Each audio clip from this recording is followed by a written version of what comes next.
Fala galera, seja bem-vindo a mais um vídeo aqui no canal do Fabão. Dessa vez, melhores palpites e análises, né?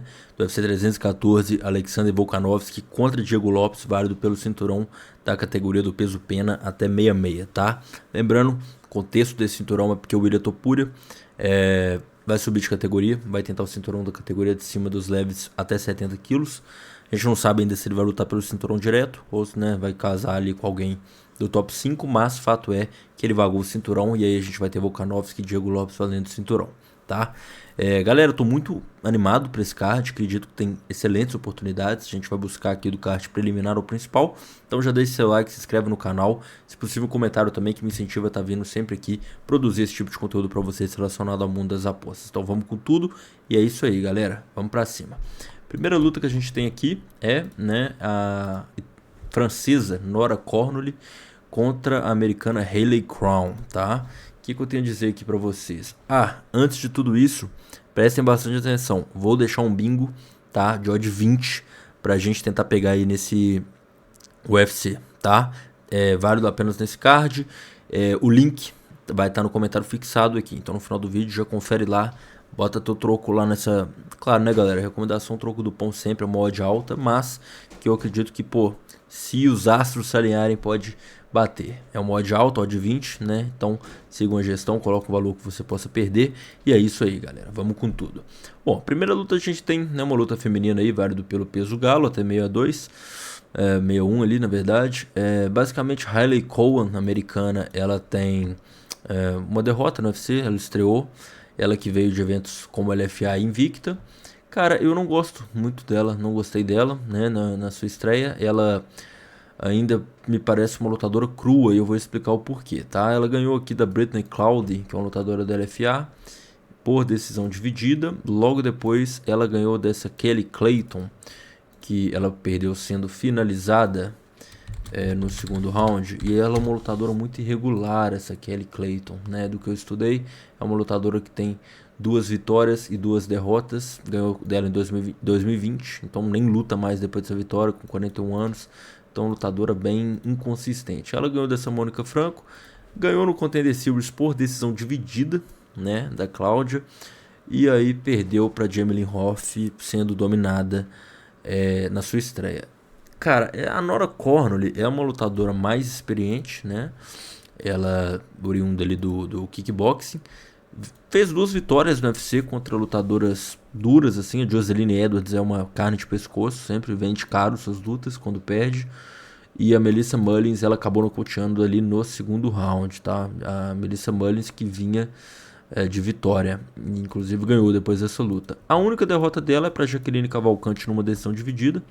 E perder para Jaqueline não é demérito, é uma lutadora muito consistente, que sabe usar muito bem sua distância e tá com 4 vitórias na organização. Então, de maneira geral, cara, a Nora Cornolly, principalmente pela odd, tá muito bem, na minha opinião. A pedida aqui, o certo é ir a favor da francesa. Claro, é uma luta feminina, mas, cara, a Nora Cornolly é uma lutadora muito, muito, muito física, bate pesado, tem muitas vitórias aqui por nocaute, se você for ver.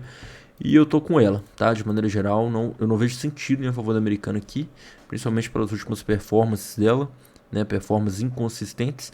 Então eu vou com a francesa aqui, essa é a pedida do dia. Próxima luta, Trizan Gore contra Marco Túlio Matuto. Vamos falar primeiro aqui do lutador americano. O Trizan Gore, ele, veio pelo TUF, né? Onde ele nocauteou o Rubina. E aí ele já estreou no UFC. Ele lutava de 7-7, né? Tanto que ele perdeu pro Brian Battle, né? Acabou roubando, inclusive lutou bem contra o Brian Battle, ganhou um round.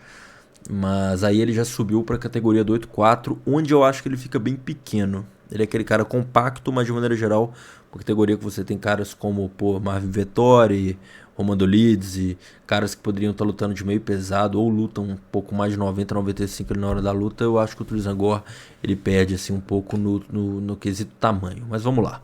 Aí ele perdeu aqui pro Corey Brundage por nocaute no primeiro round. Corey Brundage é um cara que tem poder de nocaute, mas não é o mais técnico do mundo. E ele ganhou de 2 caras. Ele ganhou do Josh French por submissão, que é um cara que nem tá no UFC mais. E ele ganhou do Trócoli no primeiro round. E o Trócoli, se a gente for analisar o Trócoli em si, não é muito parâmetro, né? É um cara que ficou inativo 4 anos aí e tudo mais. Não veio de eventos muito bons, enfim. Então acho que ele não pegou um adversário ainda, vamos dizer assim, quando ele pegou um adversário de nível, ele perdeu. Então vamos falar agora um pouco do Marco Túlio. O Marco Túlio Matuto é um cara que, pô, né, veio pro Thunder FA, tudo mais, ganhou no contender do sparring do Poatan, o Yus Belgariu. Aí ganhou no LFA 2 lutas, né, como vocês podem ver aqui.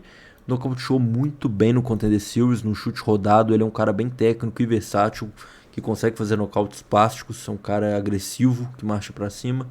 E aí ganhou do Potieria, né? O Potieria, né, todo mundo sabe, um cara, né, que é muito mais raçudo do que técnico. Inclusive não tá no UFC mais também.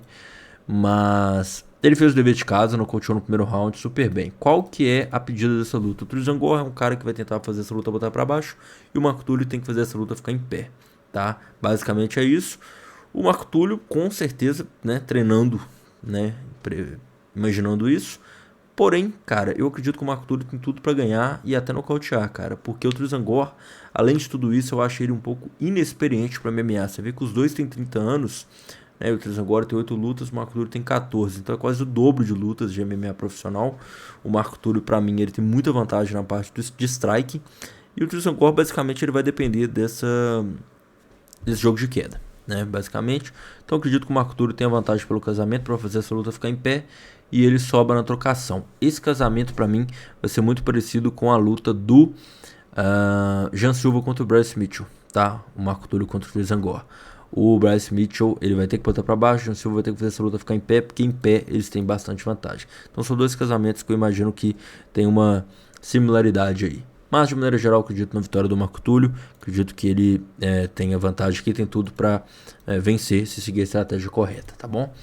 Próxima luta, galera, a gente tem o chinês Sumo Daerge enfrentando o americano Mitch Raposo, tá? Válido pela categoria dos pesos moscas. O Sumo Daerge é um lutador que vem de 3 derrotas, antes vinha de 3 vitórias. Pegou 3 pedreiras, né? Tinha Elliot Metskino e Charles Johnson.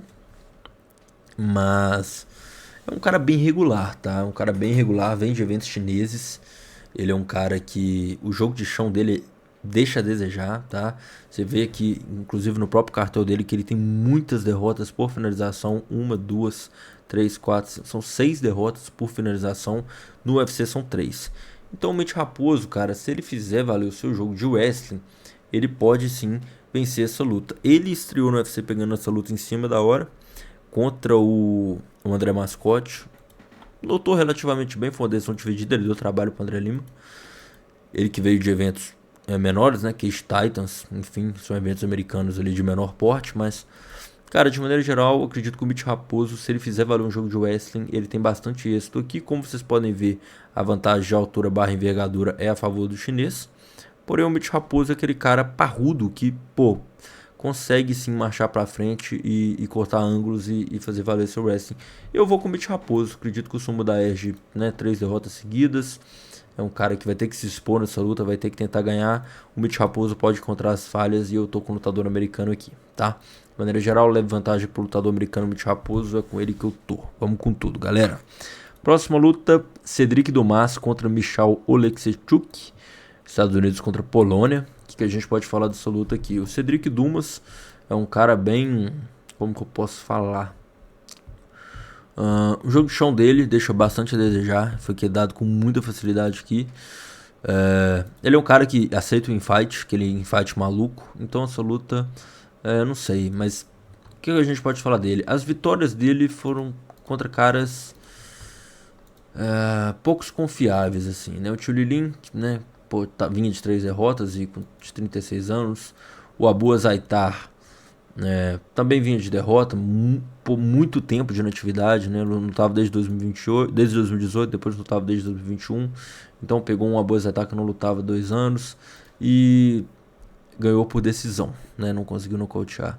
Então acho o Cedric Dumas um cara bem, pô, difícil falar, mas meio limitado, assim. Aquele cara que a gente não tem uma projeção dele de ver ele no top 10, algo do tipo. Ele tem a mão pesada, tem um bom alcance, mas é isso. O Michal Oleksiejczuk é um cara muito tarimbado, no sentido de já enfrentou muitos caras. Ele lutava na categoria do meio pesado, na categoria de cima. Um cara canhoto, que tem a mão pesada, bate um boxe ele honesto, vamos dizer assim. Perdeu para muitos brasileiros, foi finalizado várias vezes. É um cara carne de pescoço e que inclusive está treinando aqui no Brasil na Fighting Nerds, né? Inclusive o camp dessa luta ele tá fazendo na Fighting Nerds. Cara, eu acredito que o Michał Oleksiejczuk, ele é mais técnico e ele tem mais caminhos para vitória, mas ele não tem um QI alto não, cara. Ele toma decisões erradas, perdeu pro Kevin Holland no armlock, pô, foi amassado aqui em 1 minuto de luta pro Michel Pereira. Perdeu pro Chara também ali. Pô, isso aí, cara. O Michał Oleksiejczuk é aquele cara que é um coringa. A gente nunca sabe o que pode vir na luta dele. Então, uma luta difícil de analisar, pode dar qualquer coisa. Eu vou dar uma leve vantagem pro Michał Oleksiejczuk, principalmente por esse camp na Fighting Nerds, por acreditar que ele é um cara que tem mais armas, né? Ele assim, toma decisões impulsivas durante a luta, né? Às vezes parece, pô, um surdo num bingo, né? Mas, de maneira geral, o Michał Oleksiejczuk é o cara mais técnico aqui. Eu acredito que o certo seria conferir ele aqui. Então, vou com o lutador polonês e é o cara mais experiente. Então, galera, vamos continuando aqui o card preliminar. Antes disso, eu vou deixar um recado para vocês, galera. Essa semana, na sexta-feira, vai ter o One, vai ter a PFL, vai ter vários eventos, lutas de boxe, tá? E todos esses palpites a gente opera lá no grupo VIP, tá? Então, se você tem interesse aí de estar recebendo as melhores operações desses eventos, não somente desses eventos, mas desse UFC também, de todos os cards que a gente trabalha, te convido a conhecer o meu trabalho no grupo VIP, onde você vai receber todas as operações que eu mesmo faço, né? Claro que aqui eu tento passar uma visão para vocês de como eu acho que vai acontecer a luta e tudo mais, mas lá no grupo VIP eu vou acompanhar a pesagem, como que os lutadores se comportaram no corte de peso, se alguma luta caiu, se algum lutador vai substituir, entradas ali também combinando de outros eventos. Pô, um cara muito favorito da PFL que eu tô confiante, um cara do UFC, eu faço essas duplas. Então é para você que quer realmente aumentar os seus rendimentos e pegar as operações que eu mesmo faço, tá bom? O link para você adquirir e fazer parte do meu grupo está na descrição. Então adquira aí o plano que fizer melhor sentido para você, tendo mensal ou anual. Te espero lá, vamos com tudo, galera, que esse UFC, esse card, a gente vai meter ficha, beleza? Então, próxima luta, Julian Erosa contra Darren Elkins, tá? Uma luta aí, válido pela categoria até 65, peso pena, tá? Darren Elkins tem 40 anos, né? Predileção pelo wrestling, um cara bastante raçudo, tá? Muito raçudo. Muito tempo lutando MMA, essa que é a grande verdade, profissional desde 2007, então já vai fazer quase 20 anos aí de carreira, só de UFC 15 anos, então, né, já enfrentou vários caras muito bons aí, já foi nocauteado algumas vezes, algumas boas vezes, já fez várias guerras, mas a gente não pode negar que é um cara de 40 anos. Bom, o que eu posso dizer dessa luta? O Darren Elkins, pra mim, ele é o cara que vai ser acertado, não é um bom casamento para ele. O Julian Erosa é um cara de 1,85 para essa categoria, então ele vai ter 7 centímetros a mais e 9 centímetros de envergadura a mais, e é um cara canhoto. O Julian Erosa, se você for ver a luta contra o Cyril Rod aqui,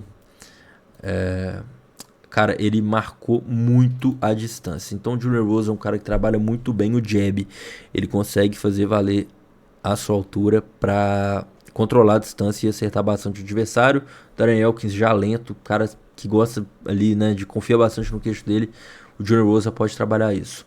O Julian Erosa é um cara que trabalha muito bem a sua finalização, um cara de jiu-jitsu muito bom. Tem muitas histórias pro nocaute, mas finaliza muito bem.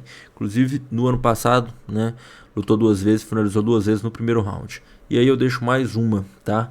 As últimas 5 lutas do Julian Erosa, 4 acabaram no primeiro round. Então, ele é um cara que tem um começo de luta muito forte, tá? Acelera bastante.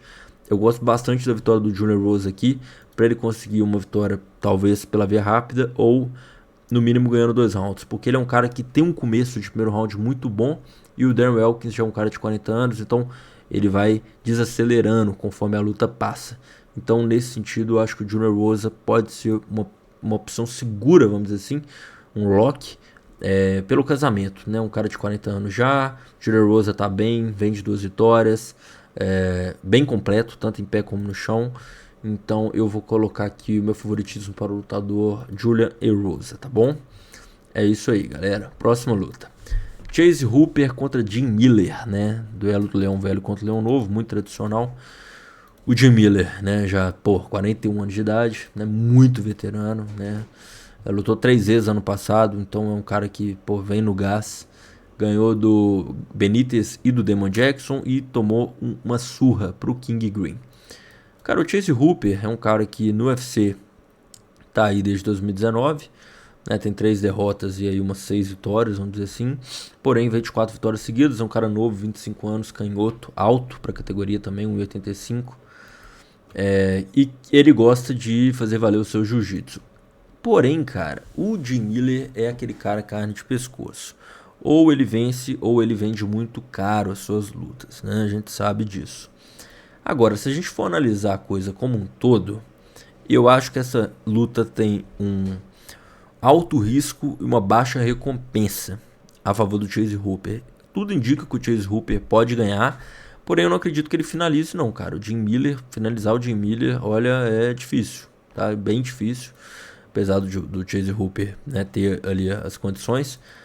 Então, assim, a gente pode ver um Chase Hooper Striker nessa luta. Talvez ambos são canhotos, né? Então vai ser um pouco desafiador para os dois. Acredito que isso pode, inclusive, até beneficiar o Jim Miller, que é um cara mais experiente, com mais 50 lutas. Então, cara, honestamente, essa luta eu ficaria de fora, tá? Acredito que o máximo que você pode fazer é talvez botar um troco mínimo ali no Jim Miller, né? Dele surpreender e quebrar a banca, mas de maneira geral, o certo aqui é o Chase Hooper, né? Um cara que tá vindo de 4 vitórias, é o cara mais novo, é o cara que consegue manter 3 rounds no nível melhor. O Jim Miller vai ter que fazer valer bastante sua experiência. Eu ficaria de fora dessa luta, tá bom? Então vamos para a próxima luta, luta feminina, Virna Jandiroba contra Yan Xiaonan, peso galo feminino. Vamos falar dessa luta, que essa luta é importante. Vamos falar da Yan Xiaonan, ela, né, muitas vitórias no UFC, perdeu para Marina Rodrigues por decisão dividida aí para Carla Esparza e chegou a lutar pelo cinturão pela Zeng. De resto, ela gostou de todo mundo. Ganhou bem de lutadoras duras, né? Carolina Kovacevic, Angela Hill, porteira de divisão, Mackenzie Dern, né? Que tem um jogo que pode ser o que a Virna vai propor, né? Um jogo de solo, de jiu-jitsu. Ganhou da Tabata Ritmo numa exibição perfeita, um 30-27 sólido. Conseguiu fazer 5 rounds com a campeã em alto nível, com muita variação. Em certos momentos chegou a estar melhor que a Zeng, mas a Zeng sempre encontrava um jeito de reverter a situação. Ela conseguiu inclusive quedar a Zeng, foi algo bem interessante. Já a Virna Jandiroba, né, galera? Ela vem ali numa sequência fulminante de 4 vitórias seguidas, principalmente pela sua vitória contra a Lupe Godinez e finalizando a Amanda Lemos, né, que foi ali talvez a melhor exibição da Virna aí no UFC, ganhando de uma adversária muito difícil e ganhando bem, né? Cara, o que eu vejo dessa luta? Eu acho que a Virna vai tentar botar pra baixo. A Yan Xiaonan é uma lutadora que vem demonstrando evolução. Então, uma lutadora que melhorou sua defesa de queda e também tá quedando. Cara, o que eu vejo dessa luta? Luta pra levar pra ao vivo, irmão. Eu acho que se a Virna tiver dificuldade de botar pra baixo aqui, a Yan Xiaonan pode cozinhar a Virna. A Virna, pra ganhar, ela tem que botar pra baixo. Então, no meu conceito, eu acredito que essa luta é uma luta muito boa pra você levar para o ao vivo, tá? Caso a Virna tenha êxito nas suas quedas e no seu jiu-jitsu de progressão, isso eu cito ground and pound ou tentativas de ataque suscetíveis, montada, pegar as costas, acredito que a Virna, né, nesse contexto tenha mais êxito. Já Yan Xiaonan, se a Virna não conseguir êxito nas quedas, eu acredito que ela ganhe. Então, é um confronto de estilos, mesmo caso da luta do Trizangori contra o Marco Túlio, apesar que no pré-live eu acredito que o Marco Túlio ganhe, e mesma coisa do Jean Silva contra o Bryce Mitchell, vou falar mais dessa luta depois. Então, acredito que seja uma luta para levar para o ao vivo, porque vai depender realmente de quem seguir a estratégia correta. Finalizando o card preliminar, vamos com a última luta, Dan Ige contra o Sam Woodson, outro duelo de 2 americanos. Nessa luta tem muito americano se enfrentando, né? Dan Ige, tem Jim Miller contra o Hooper, Julian Rosa contra Elkins, então muitos americanos lutando aí. Então vamos lá. Sam Woodson contra Dan Ige, luta da categoria até 66. Cara, eu já preciso falar aqui que o Dan Ige eu acho ele muito pequeno para essa categoria, né? Eu acho que ele devia forçar a barra e tentar lutar de galo no 61, né? É um cara muito bom, é um cara duro, né? Porém, cara, a impressão que eu tenho do Dan Ige, né, eu já até falei aqui outras vezes, foi contra a mesma coisa contra o Larry Murphy. Quando ele pega um cara mais tarimbado, ele perde, né? Ele ganha de caras ali, de pelotão ali de meio, né? Gavin Tucker, Demon Jackson, André Fili, Nate Landwehr e tal. Mas quando ele pega um cara como, por exemplo, Kelvin Catar, o Jung, Josh Emmett, Evloev, que são caras assim que, pô, Bryce Smith, o Diego Lopes, que são caras que disputam o cinturão, são caras que aguentam fazer 5 rounds, esse tipo de coisa, ele geralmente perde. Então eu acredito que ele é um cara que já apresentou o teto dele no UFC. E o Sam Woodson, vamos falar agora um pouco do Sam Woodson, é um cara que é um pouco bizarro, né? Ele tem 1,88 para essa categoria do 65, então é um cara muito, muito, muito alto.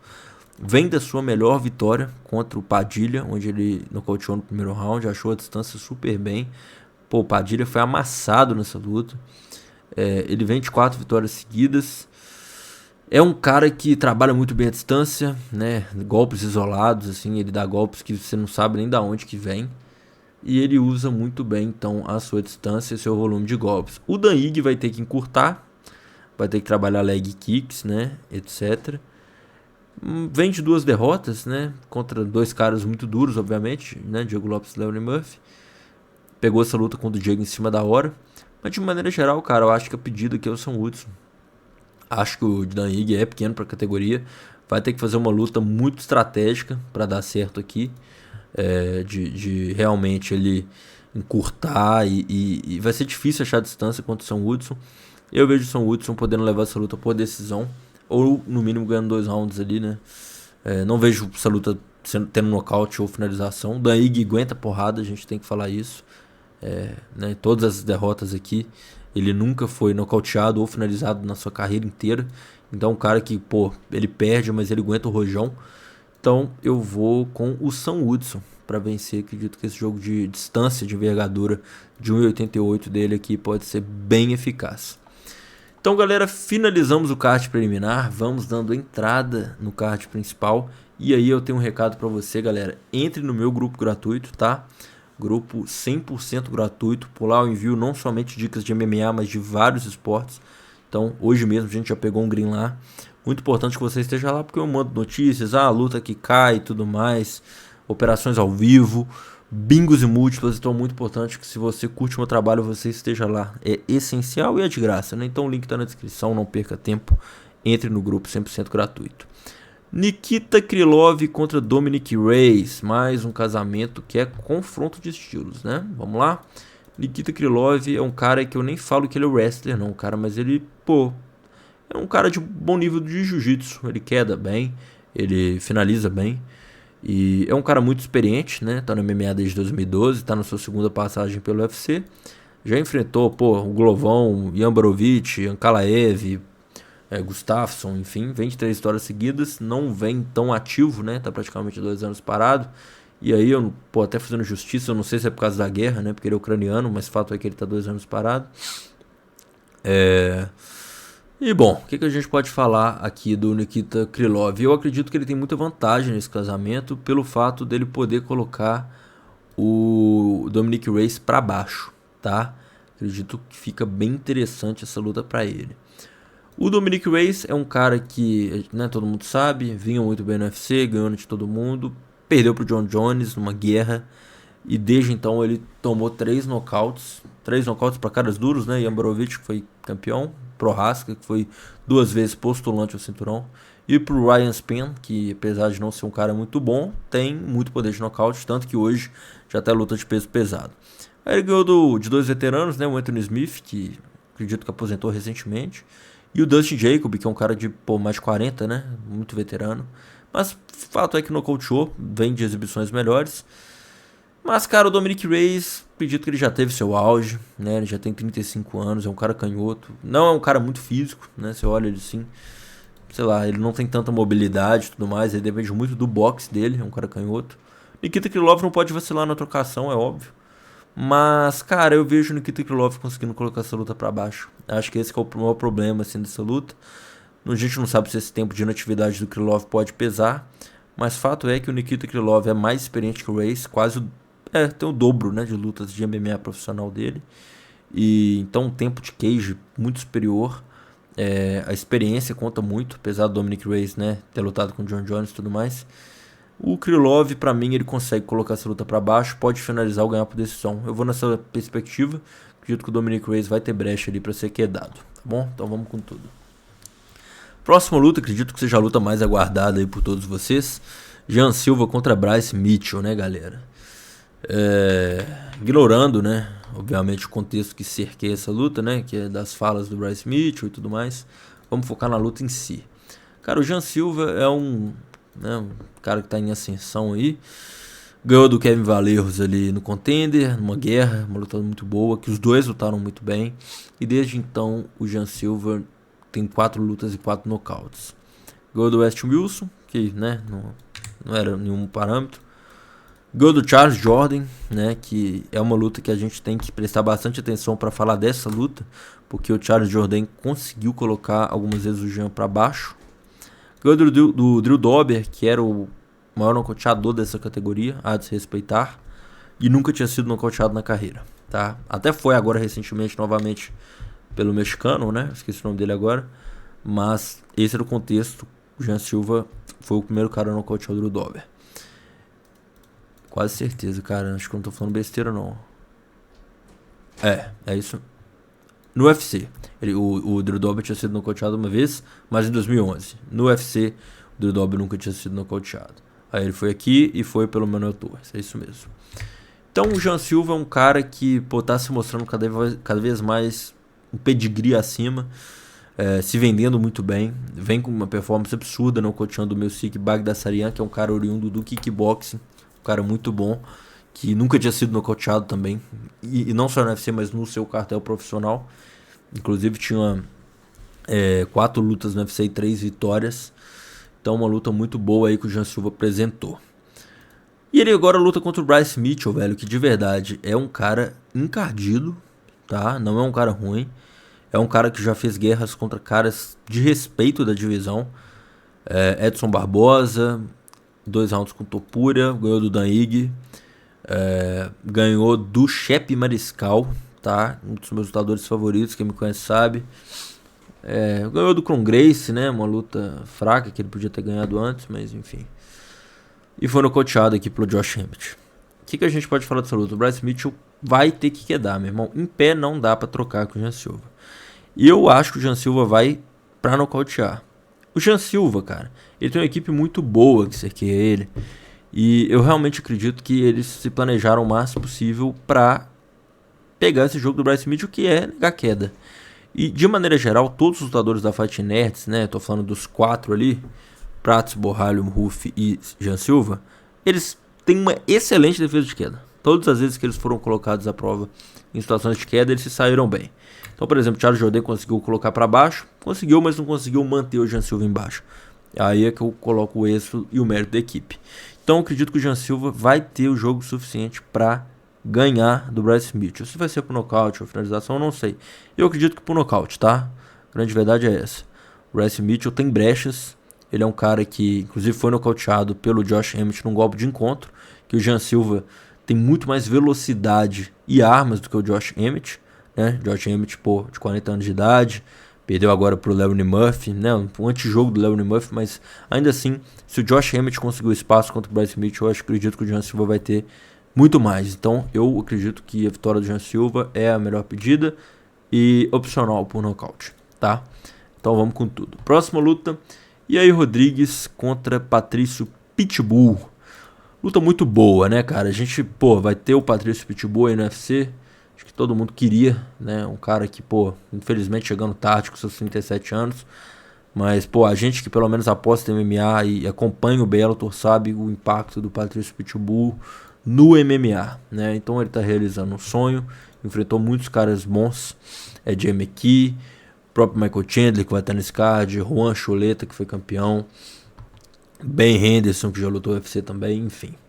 Então a gente pega o Patrício Pitbull aí, que vem de vitória no passado, nocauteando o Jerry McKennedy, que é um cara inclusive, que eu não posso dizer que é o mesmo estilo, mas tem a mesma altura ali do Pantera, né, do Yair Rodrigues.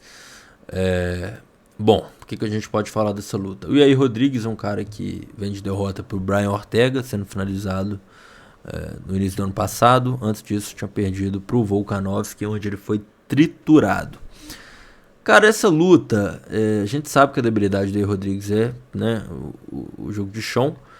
O Patrício Pitbull, um cara que consegue botar pra baixo, mas né? Sua mão pesada, acredito que seja o seu principal ponto forte. É uma luta interessante, cara. É uma luta interessante. É difícil a gente prever isso, porque a gente não sabe como que vai ser o Patrício aqui. Ele vai ter um problema na distância. A mão do Yair Rodrigues chega primeiro, ele gebeia muito bem, marca a distância muito bem. Tem uma defesa de queda, né? Que talvez pode ser uma arma que o Patrício pode usar, mas eu acredito que essa luta vai se manter mais em pé. Cara, de maneira geral, aqui a gente vai ter que confiar em um, tá? A gente tem motivos para acreditar na vitória do Yair, apesar de 22 derrotas, é o cara que tem a vantagem aqui da distância, né? São 15 centímetros a mais, porém o Patrício Pitbull é o cara que, pô, muito experiente, é um cara que quer muito essa vitória para estrear bem no UFC. É um cara... pô, difícil, cara. Essa luta realmente tá muito difícil. Eu vou acreditar na vitória do Pitbull. É isso. Não vou falar muita coisa técnica aqui, porque a gente tem embasamento pra falar dos dois. Mas eu acredito na vitória do Pitbull. Acredito que ele pode fazer o suficiente pra ganhar 2 rounds ou até mesmo nocautear, tá? Acredito que o Pitbull vai fazer valer aí sua experiência e vencer essa luta. Estrear bem no UFC. Vamos que vamos, galera. Michael Chandler contra Paddy Pimblett, né? Na luta co-principal. E aí, mais um recado pra vocês, galera. Vai rolar um bingo, tá? No link aqui do comentário fixado. Então, se você quiser pegar o bingo, não deixe de pegar, galera. Não deixe de pegar. Acredito que possa muito bater. Então, o link está aqui, tá? No comentário fixado. Bingozinho aí pra gente, pagando mais de 20x. Multiplicando o valor. Imagina se bate, hein? Então, já confere aí. Michael Chandler contra Paddy Pimblett. Vamos que vamos, galera.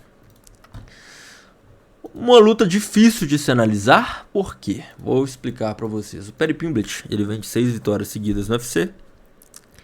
Porém, as últimas 3 lutas dele foram contra 3 caras acima de 35 anos. Jared Gordon, 36 anos. Tony Ferguson, 41. Bobby Green, 38.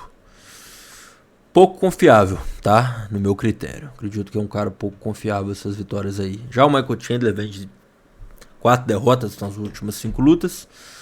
Porém, 2 pro Charles Oliveira, uma pro Dustin Poirier, uma derrota pro Justin Gaethje e uma vitória com o Tony Ferguson de 41 anos. É um cara que deu um mole, porque de 2022 a 2024 ficou inativo, esperando o Conor McGregor para lutar e não lutou. Então ele ficou 2 anos parado, né? Eu acredito que não teve uma queda de performance, né, contra o Charles, mas enfim, é um cara bem completo. Cara, o Paddy Pimblett aqui, ele vai ter um jogo favorável para ele, na minha opinião. Por quê? Porque o Michael Chandler, apesar de, né, ter um wrestling assim decente, é um cara que depende muito mais da sua trocação. E nessa luta, por exemplo, contra o Dustin Poirier, meu irmão, ele foi amassado por um cara striker, né? O Dustin Poirier, que é um striker, inclusive um dos maiores nocauteadores dessa categoria, finalizou ele no mata-leão pegando as costas. O Charles do Bronx, nessa luta aqui, pelo menos 3 rounds ele ganhou com extrema facilidade, também nesse mesmo estilo, botando o Chandler para baixo. Eu acho que o Paddy Pimblett vem para fazer uma luta pragmática, botar para baixo.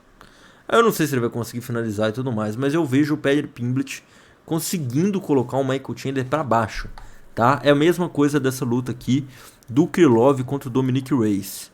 O Reyes e o Chandler são 2 caras strikes de melhor qualidade. Porém, eu acredito que o Paddy Pimblett e o Krylov podem colocar para baixo.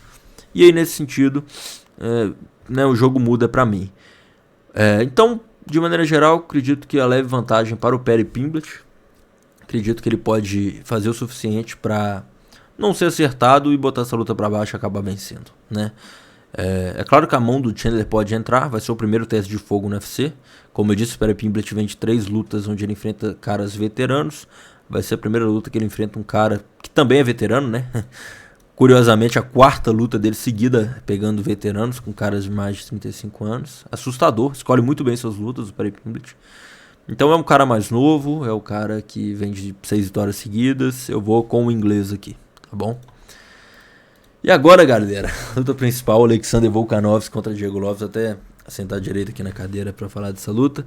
Lembrando, todas as operações aqui que eu tô citando, de vitória, round e tudo mais, você consegue pegar na Mac Games, que é a casa de aposta parceira nossa aqui. Para você se cadastrar, é só vir na descrição ou no comentário também. Eu vou deixar lá o link para você se registrar.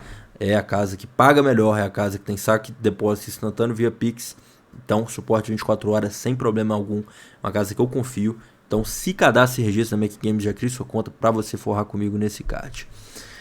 Alexander Volkanovski e Diego Lopes, né? Chegamos, enfim, ao tiratema, né?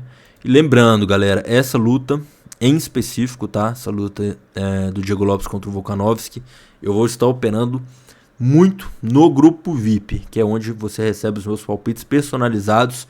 Então, já adquira aqui embaixo, tá? O link tá na descrição, adquira o plano que melhor fizer sentido para você. É uma luta muito boa, que eu tenho um palpite muito bom, mas enfim. Vamos continuar falando da análise. Vamos falar primeiro do Diego Lopes, tá? Galera, o Diego Lopes é um cara que tem uma das ascensões uma das maiores ascensões meteóricas do UFC, porque ele é um cara que estreou basicamente em 2023 e está disputando o cinturão em 2025. Ele estreou em maio de 2023 e nós estamos em abril de 2025. Então, de fato, são menos de 2 anos. E mais que isso, ele estreou perdendo. Então é realmente um cara que a gente tem que tirar o chapéu pelo feito dele. Pode ser que ele não consiga ser campeão agora, mas eu acredito que ele um dia vai ser. Independente. Pode ser que ele seja, mas vamos guardar isso aqui. Ele vem de vitórias contra o Brian Ortega, que eu acredito que foi um dos melhores casamentos e escolhas da vida. Brian Ortega, eu acredito que ele é muito dependente do jogo de jiu-jitsu e a trocação dele deixa bastante a desejar. Então foi uma excelente luta que o Diego escolheu. Inclusive, na ocasião, eu acredito que o Brian Ortega era top 3 do ranking e o Diego Lopes na ocasião era top 13. Então o Diego galgou 10 posições depois dessa vitória aí. E claro que o contexto do Topuria ter saído beneficiou ele para ele estar nessa luta. Então beleza, ele ganhou do Brian Ortega. Antes disso ele tinha ganhado do Dan Ige, que ele ia enfrentar o Brian Ortega, porém o Brian Ortega deu para trás e aí o Dan Ige assumiu essa bronca, pegando a luta em cima da hora. E tem um destaque muito importante, cara. Essa luta vai ser de 5 rounds. O Diego contra o Dan Ige, que pegou a luta em cima da hora, deu uma caída de nível no terceiro round absurda. O Diego não pode cair o gás contra o Volkanovski, que é um cara que tem um ritmo muito alto e bota muita pressão. Então já guarda essa aspas aí. E ele ganhou 2 lutas muito bem no primeiro round contra o Yusuf e o Pat Sabatini. Pat Sabatini esse que demonstrou estar um nível acima, tá?